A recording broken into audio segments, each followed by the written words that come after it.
მოგესალმებით მეგობრებო.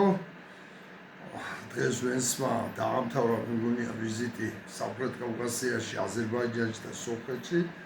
რა ვიცი ახლა რაც იქ შეთანხმებები დაიდო. არ ვიცი რა, ამის დაკარგვა ჩვენთვის არის რაღაც კატასტროფა. როდესაც საქართველოს ამ საქმეში იყო მოწინავე, ეს რო ასე მომხდარიყო, ათობით ადამიანია ავღანეთში დაღუპული.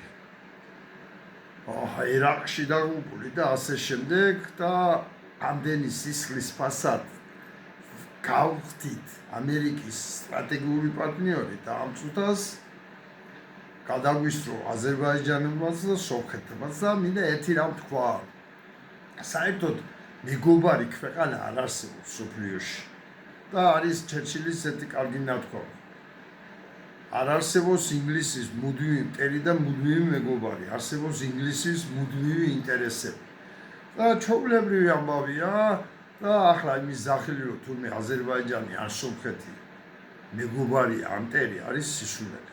და ორივე სახელმწიფოს შორის ჩვენი ტერიტორიული პრეტენზია, ჩვენ მიმართ აქვს ტერიტორიული პრეტენზია.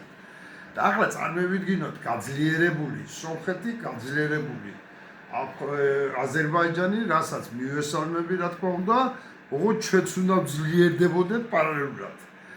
რას დაგუმართებენ და რას გაგვიკეთებენ. და იქნებიან სწორიც. ჩვენ რო ვიყოთ ძლიერი და ისინი სუსტები, ჩვენც იმას რო გავუკეთებდით და დავანებთ რაღაც ხატრების მოყოლას, მეგობრები, მრავალსაუკუნოვანი მეგობრობა და რაღაცები.